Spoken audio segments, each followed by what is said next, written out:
Good morning, dear friends. Welcome to our Spirit Conscious Living Spirits group. We're so happy that we are here this morning. It's such a wonderful opportunity for us to get united virtually because we cannot be present with each other, but in spirit we are all together. So we say good morning to our friends arriving, Caroline, other friends coming. So it's wonderful to be here. So while our friends are coming, Juan, good morning, Juan.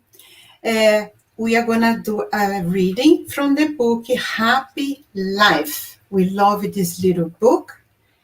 It's psychographed by Divaldo Franco, by the spirit of Joanna de Angelis, and it's always a message that warms our heart and goes like this. You could do more for humanity if you wanted to. Reach out for the fallen. Say a kind word to someone. Offer a fraternal smile to the lonely. Give a flower to a friend. Make a sad person smile. Envelop downstroke the tenderness. Coins of love are worth more than the banknotes if offered from the heart at the right time. No one turns away a friend or scorns a kind gesture. Strive for the honor of being one of the builders of a better world and a happier society. So easy to do a little contribution with the loved ones around, with our neighbors. If we are present and if you are willing to be the best Christians we can be. It's a lovely message. So we say good morning to Patricia, Nilson entering, so many people, Marcia. So with that, we invite everyone, let's do our initial prayer. So we can ask the help of our mentors, the good spirits. So we pray all together. Dear Father, we are so thankful and grateful for our spiritual home, for our opportunity for us to be here in this moment, embracing all this wonderful vibration the good spirits offer for each of us, helping us to bring the light of Jesus to our heart, to our home, and helping us to learn a little bit more of the lessons and your laws. We pray, dear Lord, that the whole entire service, we keep our hearts calm, our mind calm, so we can hear the message that can go straight to our heart. In particular, we ask, dear Lord, the mentors, that you get close to Eduardo and his son Leo, that is going to present to us the message. So we are so grateful they are here today, helping them to transmit their reflections with ease and joy. So, dear Father, stay with us the whole morning, and so all of us can benefit from your light and your love and your support. So be it. Dear friends, we are so happy today because we have a dear family with us. I have to tell you, Eduardo and Leo, they have a special place in our hearts. So thank you so much for coming. They are actually now in the Sunrise Spirit Society of Texas. But I want to share that Leo and all his family, Gisele, they were in the beginning when we opened the Spirits, the Conscious Living Study Group in English. And we always laugh because it's a big family. So every time they will come and say, I come and bring the whole public. And many times was us and his children and his family. So it was so wonderful to welcome you both. And thank you so much for sharing all your reflections with us today. So I let you have the word, okay? Thank you. Thank you. Thank you very much, Abigail. And hello, friends from Florida and from everywhere who are watching us. It's a real pleasure to be working with the Conscious Living Spiritist group, who, as Abigail said, also has a very special place in our hearts. We grew up together, right, in Florida, working in Spiritism. And today it's a day of joy for me as well, because I'm working with my dear son, Leonardo, who's going to be sharing the message with me. So without further ado, let me share some of the materials we're going to use to help us reflect a little bit about thinking. So this is not a new topic. I know many speakers come and talk about the importance of our thoughts and our health, for example. So we're not going to deep dive into that aspect. I think Dr. Sonia Doi, for example, was here, right, talking, I think maybe 2 weeks ago or 1 week ago about thoughts, spirit, and health. So that is obviously a topic that's well covered. We're going to talk about something slightly different. Is how do our thoughts improve as humanity as a whole, and how merciful our dear God, our Father, is through the good spirits, through the elevated spirits, through the pure spirits, in bringing us ways to raise our collective quality of thought. So let's talk about that today. So again, why happy thoughts? Why we always say, we have to have happy thoughts. We talk about watch and pray in Spiritism. We're going to talk a lot about watch and a little bit about pray for sure. But why? Why, just for the sake of having happy thoughts? Certainly not. Uh, we know we know that happy thoughts can make us healthier. Again, we're not going to cover that in detail, but it can also change our lives, and it absolutely can change the world. We're going to bring a little bit of evidence so that we convince ourselves that we have that power, even though we may not be that faithful, right? As Jesus said, we if we had um, faith as big as a mustard seed, we would move mountains. So we're still trying to understand what that means. So let's examine some interesting concepts and evidence here on how our thoughts, and our actions can change the world. Always reminding ourselves that our actions are always preceded by our thoughts. So by changing our thoughts, we will certainly change our actions, and that will manifest itself in the world. But we talk a lot about watch and pray. And we talk about watch meaning, do we know what we think? Has any of you stopped to think about the quality of your thoughts? Do we do this often enough? Maybe yes, maybe not. But this is an invitation for us to pause for a moment and think about the quality of what we think.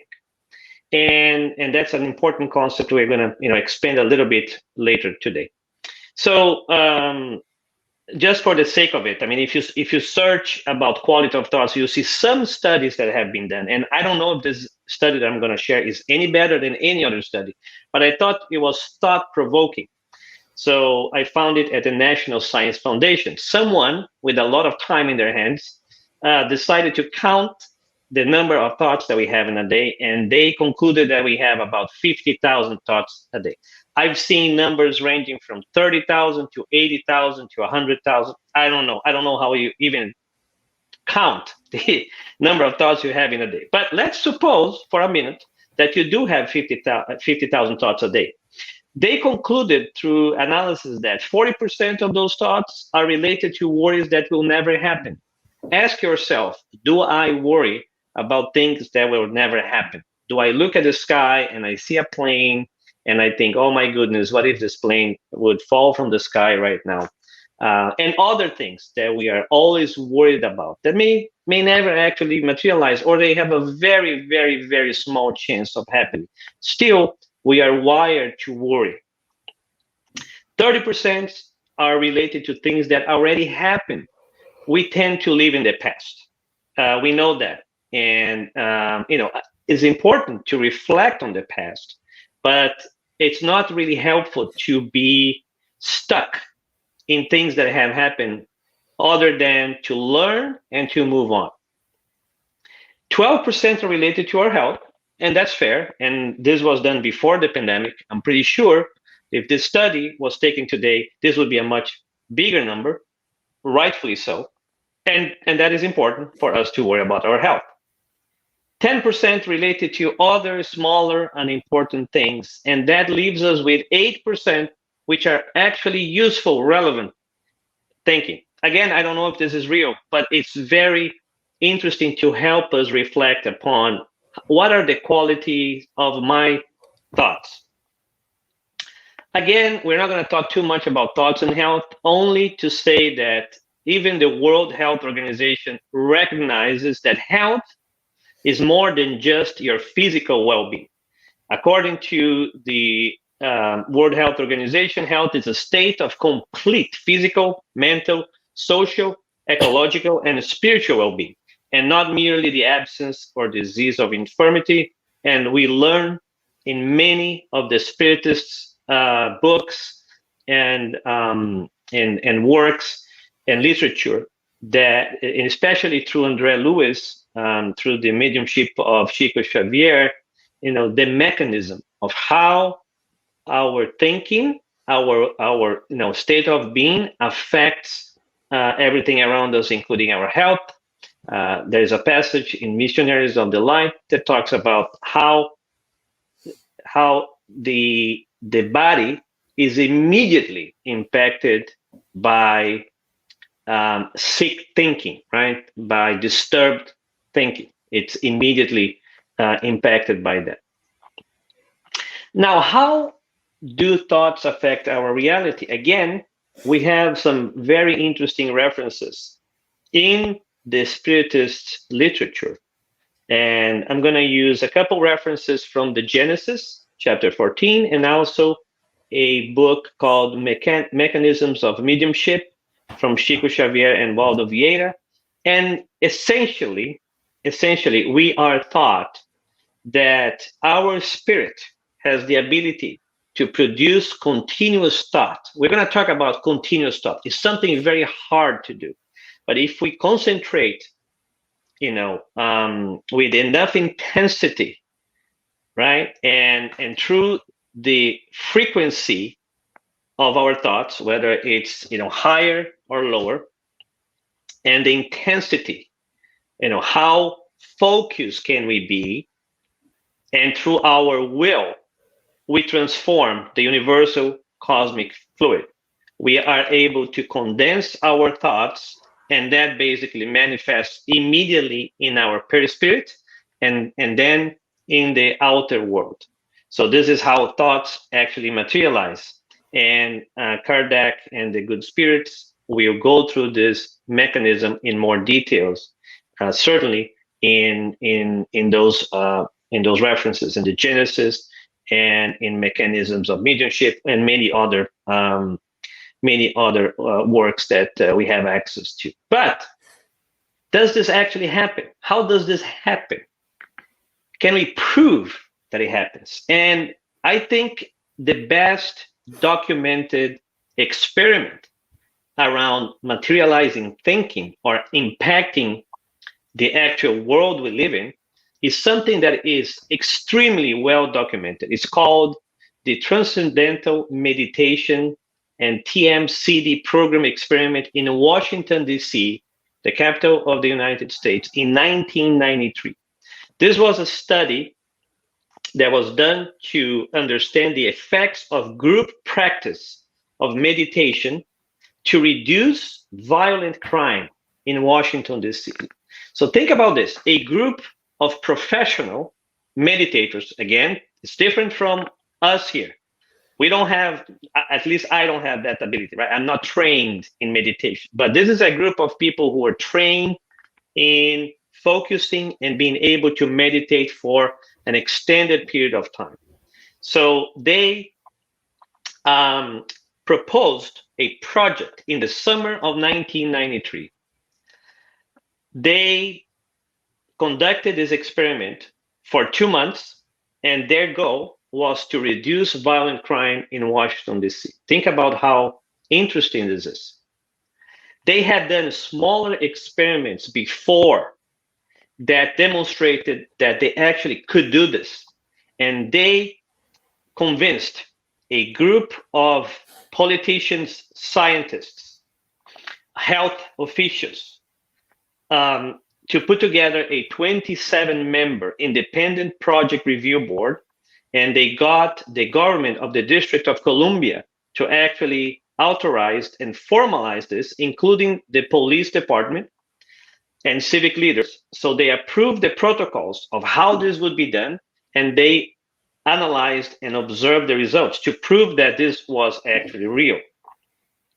And the dependent variable was the weekly violent crime.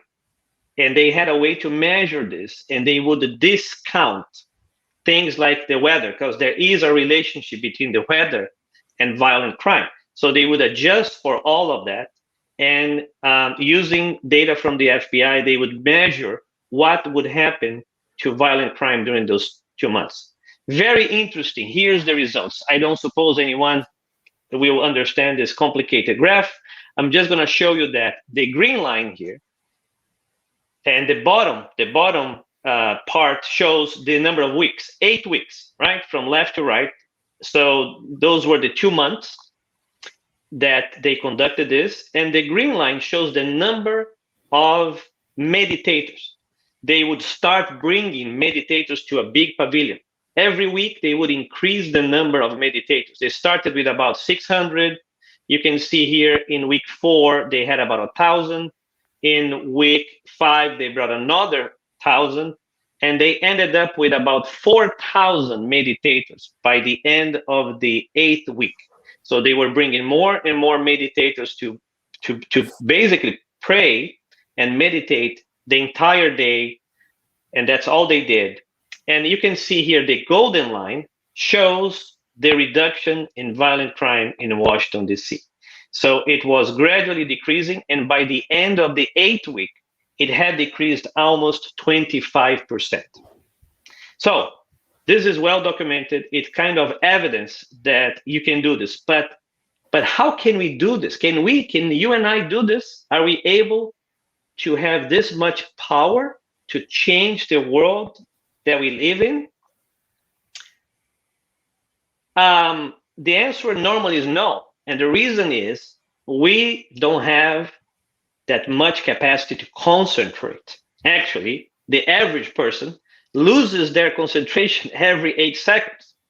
I know you just got distracted. Hey, pay attention. I'm talking here. Sorry for the joke. But the reality is that it's very easy for our minds to wander. And then we know that during our daily lives, it's not possible for us to actually do what a professional meditator does. That's what they do for a living, right? They are trained to do this. The average person is not. So how do we improve the quality of our thoughts? One concept that is very important is our average vibrational pattern, right? Andre Lewis in Action and Reaction, and I know Susana Simões talks about this in some of her talks. She talks about the central desire or basic theme. So in the book, Andre Lewis says that we all possess a central desire or basic theme in our innermost interests. These thoughts eventually comprise the dominant reflection of our personality. This is what each one of us has deep inside of us that guides our thoughts. And that dictates, let's call the average pattern of our thoughts. During the day or during the week, our thoughts and the quality of our thoughts, they will vary, right? It's like this graph here. Sometimes we are praying, we are very concentrated, and we can reach really high planes. We can connect with the higher spirits. We are so concentrated, so serene. But then at some point, we are in the traffic, someone cuts in front of us, we get angry, and we connect with very low vibration patterns. And, this phenomena happens throughout the day, throughout the week. But on average, each one of us has a basic theme. If we could measure, we would learn like our heart rate, what is our average vibrational pattern? Some of us, let's say it's 10, 20, 0, I don't know. But we have that. And the goal for us is to improve that. Now, why is this important?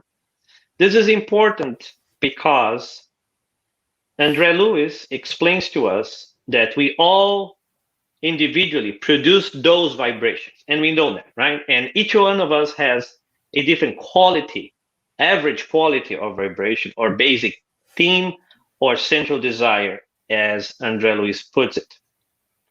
Now, the collective vibrations of all of us, if we take the whole humanity, incarnate and discarnate, we produce the quality of the environment we live in. And that's called by Andrea Lewis in Evolution in Two Worlds, the spiritual photosphere. So if we could measure like we measure the quality of the air sometimes, right? If there's less or more pollution, if we could measure the quality of the environment, the spiritual environment, that would be the quality of the spiritual photosphere. And that's the average of the averages of everybody, right? And we know that the photosphere is where reality materializes. So if the world as it is a good or a bad place, it's a reflection of our collective vibration patterns. So how do we change this, right? The goal for us is to improve our vibration pattern, is to improve our central desire or basic thing. We want to have higher highs, meaning I want to be able to, every time I pray, I want to be able to reach even higher planes. I want to talk to even, higher spirits. I want to be able to really achieve those planes where the pure spirits live when I pray, right? That's our goal. And to do that, again, there's so many techniques, which we are not going to cover today. As I said, many other speakers have come before me here and talking about prayer. I know Jusara was here maybe a couple weeks ago talking about prayer in time of adversity. Again, Dr. Sonia Doi was here talking about thoughts, prayer, spirit, and help. So I'm not going to talk about the mechanics and how we do this. We know that watch and pray is a big item, right? Praying, practicing prayer every day is a big helper. Reading good materials, reading spiritism materials or other positive materials is a good way to develop better habits. Developing better habits is a good way for us to increase the quality of our thoughts, and practicing that every day. We have to practice.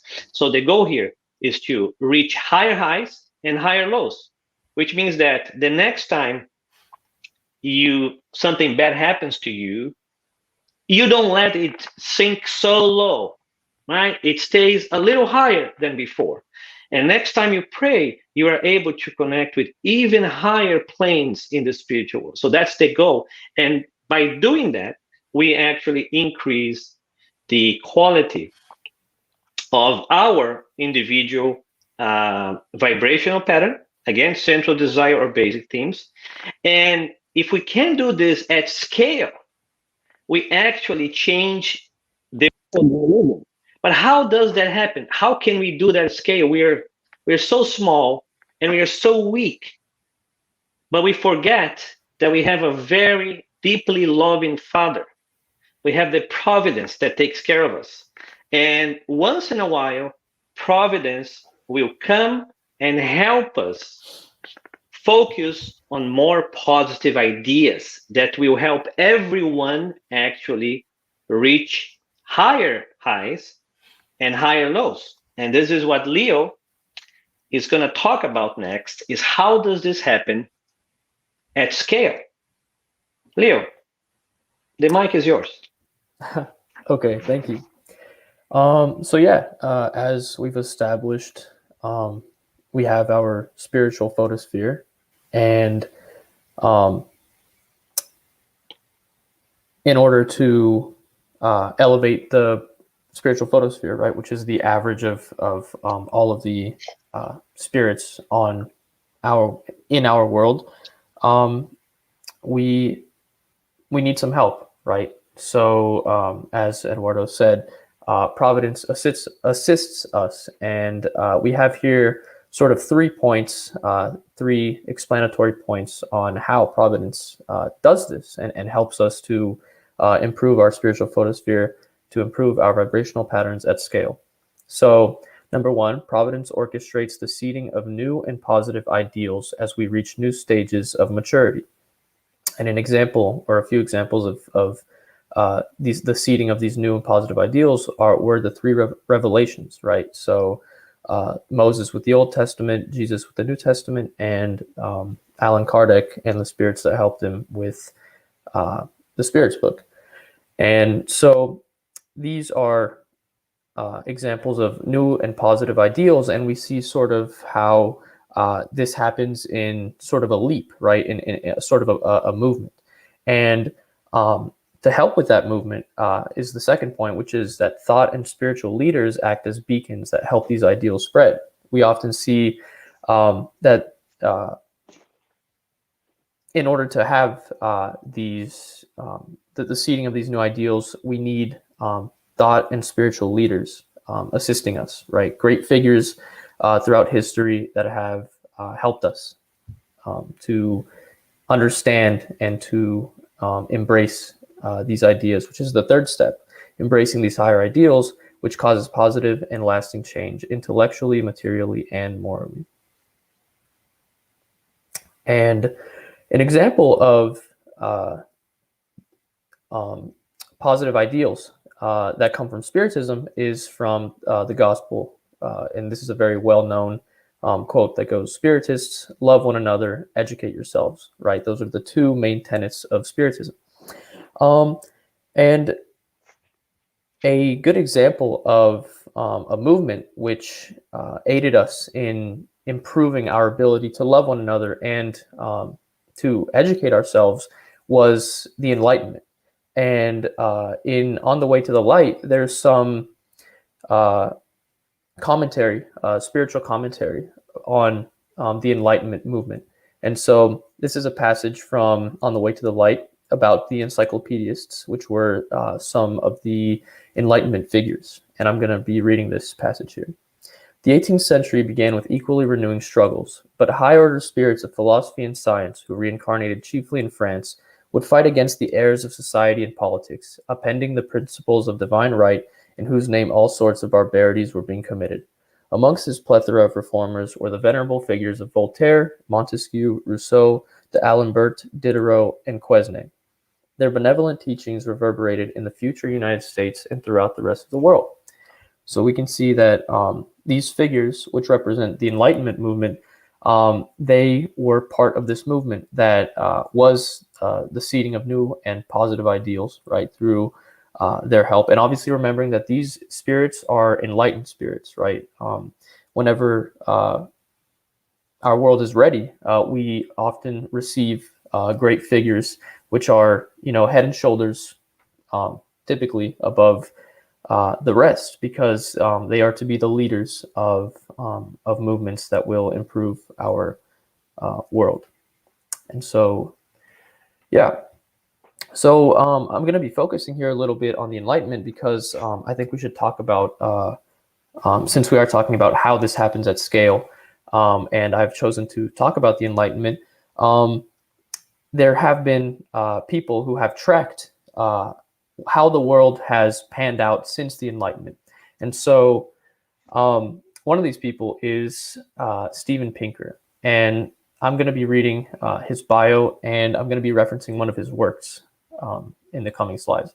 So Stephen Arthur Pinker is a Canadian-American cognitive psychologist, linguist, popular science author, and Johnstone Family Professor in the Department of Psychology at Harvard University. Pinker's 2018 book, Enlightenment Now, seeks to demonstrate that, regarding virtually every metric of progress, the world has improved, and he believes the root of such improvement is found in the Enlightenment.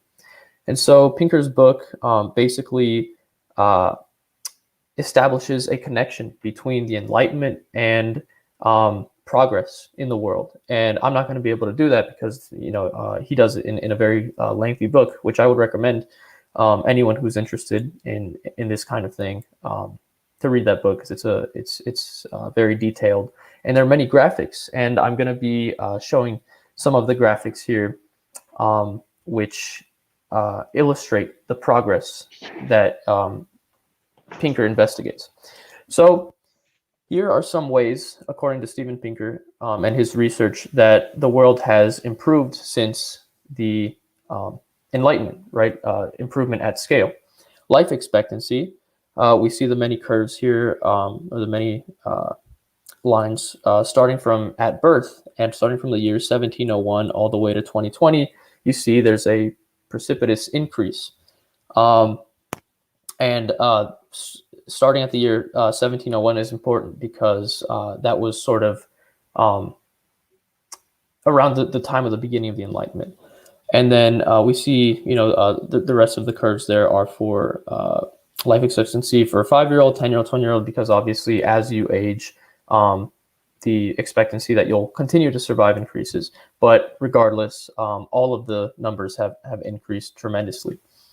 And the second graph here, available calories. I find this graph really, really interesting and really cool because you see in pretty much every single country there, England, France, United States, and they have a line here just representing the world itself, although the data only starts at about 1950 or so, 1960 maybe. It's important to note with this graph that this is available calories per person. And while the available calories per person is increasing, the population is also increasing. So that means that even though there's more people, there's also more food. And that's important because some scientists believed that we would actually run out of food because of population increase. And that didn't happen, actually. As population increased, we were also able to not only keep up with the population, but also produce more food and make more calories available per person. The third chart here, extreme poverty, I believe it's measured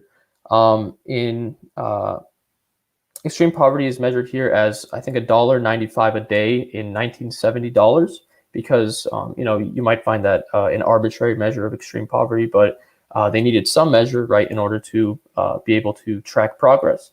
And this chart here demonstrates the percentage of the world that was in extreme poverty. And you see that in 1820, 90% of the world was living at this extreme poverty threshold. And by 2020, it seems less than 20%, going on 10%, looks like. So that is absolute tremendous progress. In 100 years, 90% of the world started out at this extreme poverty line, and now only about 10% of the world. And then just 3 more charts here. Homicide, you see decrease in every single country. I find the New England curve incredibly interesting, how between 1650 and 1700, there's just this tremendous drop from 90 per 100,000 to almost 0 per 100,000. And of course, this is all around the time of the Enlightenment ideals. But we see the homicide rate dropping ever since about 1300, according to this chart, although there were fluctuations, of course. But overall, the trend is downwards. And so we can see veritable progress there. Social change, this is a very interesting graph. It's a graph of racist, sexist, and homophobic opinions in the US between 1987 and 2012. And we see that all of the opinions here, it's kind of hard to read, but those opinions are all opinions that would probably lean more, racist, sexist, homophobic, and they have decreased in this short amount of time. A smaller and smaller fraction of the population believes things that are of that nature. And last but not least, sustainability. This is a chart showing many different measures here: GDP, vehicle miles, population, energy, CO2, and emissions. And I'm going to focus here on CO2 and emissions, basically, but also vehicle miles, because what this picture is demonstrating is that even though vehicle miles have increased, meaning that more people are driving, right? There's more cars and more people are driving more miles. CO2 emissions have actually, CO2 has remained about steady, but emissions overall from select pollutants here from the study has actually decreased, even though the number of automobiles has increased. And that's sort of reminiscent of the calorie chart, which is that even though more people, there's a higher population, there's still more calories available. So I find that a magnificent feat of technology that we've been able to, even though with more machines producing emissions, we've actually been able to produce less emissions through technology. And what Pinker talks about in his book is that people are often shocked that the world has improved the way it does, according to all of this data. And many people refuse to believe that the world has actually improved. And it's interesting that they actually were able to do a study demonstrating the tone of the news. And this is the tone, the measure of the tone of the news is basically how many negative versus positive adjectives are used in news articles, right? Negative words being like disaster, bad, terrible, downturn, and then positive words being, upturn, improvement, progress, all of those things. And so, as we see here, between 1945 and 2010, in the New York Times and in the summary of world broadcasts, which are two measures of the media opinion, we see that the tone is actually taking a negative turn. And so even though the world is improving, the tone of the news is actually becoming more and more grim and less optimistic.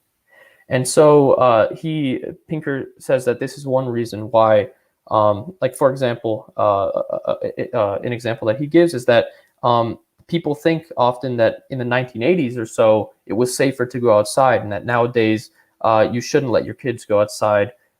It's more dangerous. But actually, that's not the case. It was much more dangerous to go outside in 1980, but nowadays we report the news a lot more, right? There's a lot more coverage of negative events. And that also goes hand in hand with the tone of the news. So that's important to know, that even though the world is improving, often it doesn't look like it, because such things as media, even though it's very beneficial, can make the world look like a darker place than it actually is. So just a few concluding points here from what we talked about. So each of us produces our own fluidic vibration, a vibration which is determined by the quality of our thoughts and feelings. Collectively, our fluidic vibrations make up the spiritual photosphere, which determines the overall level of evolution of our world. Under the guidance of Providence and through the cooperation and effort of spirits who are aiming for the good, including you and I, we individually and collectively improve ourselves in the world. And this collective improvement coming from Providence helping us by seeding new ideals right through these movements and figures.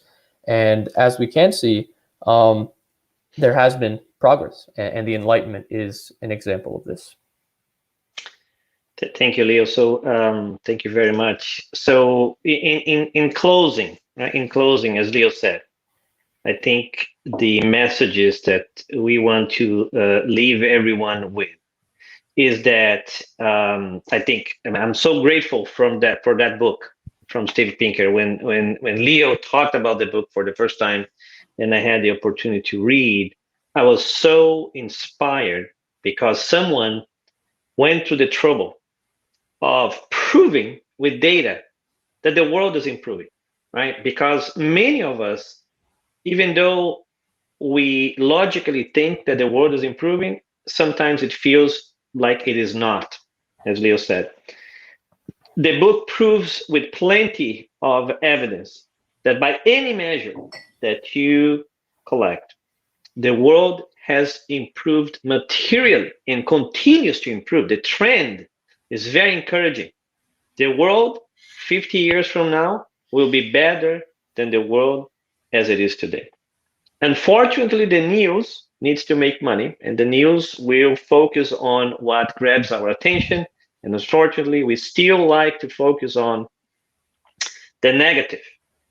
But I think the underlying, very consoling message here is that from time to time, Providence, that never abandons us, our fatherly God, through Jesus, right, our master, and the good spirits. They're always thinking about how do we make this better for the spirits who are living on this earth. And they will bring those ideas for us so that even though we get distracted so quickly, that we actually have higher ideals to embrace and to aspire. And Spiritism is one of them. Spiritism was born during the Enlightenment, right? The Enlightenment was a precursor of the Spiritism, right? So Kardec was born out of the Enlightenment. So he was inspired by those ideals. And that's what motivated him to embrace the work that was so important to, codify the learnings from and the teachings from the spirits. And that is a, tremendous legacy that stays with us today, that allows us to get a deeper understanding of how the spiritual world works and how we can affect it. So I hope Leo and I have left you with, first of all, a renewed sense of positivity and also feeling empowered that you and I, through our own thoughts, we can change the world, right? By improving the quality of our thoughts. And we are so blessed to have such great content in Spiritism to help us achieve, that goal. So thank you all very much. Thank you, dear friends. That was a very interesting topic, and it's so inspiring because we needed those positive messages to help to reevaluate what we hear from the news. I thought it was fabulous, very inspiring. And thank you for reminding us our responsibility for what we think and what we are projecting and contributing to the goodness and to the heaviness in this our consciousness, right? Thank you so much. We have some nice comments here from our friends. Gratitude. Thank you. And I felt so inspired to see a young man bringing such a wonderful presentation with his father. Thank you very much, Leo and Eduardo. I think it's compliment for both of you. And in that token, can I ask you, Leo, could you do our closing prayer for us? I would appreciate it very much. Of course. Heavenly Father, thank you for this opportunity to be here with our friends, to talk about your message once again, to talk about improving ourselves, improving the world, making this place a better place for us, improving our spirits, lifting our thoughts to you, God. Thank you, and I pray that we all may have a wonderful year to come and that we may focus on happy, positive thoughts of love, and that we may continue to educate ourselves with all the knowledge that you've provided us. Amen. Thank you very much, guys. And our love to our beautiful family, Giselle and the other kids. Thank you for accepting the invitation to be here with us. Thank you. Thank you for having us. Thank you very much. Okay, dear friends, so we say goodbye and remind everyone that every Sunday we are here. 9:30, there is a Zoom meeting. Everybody that is interested can join David and John and participate. And so I wish everyone a wonderful Sunday, a wonderful Sunday as well. Thank you. See you later.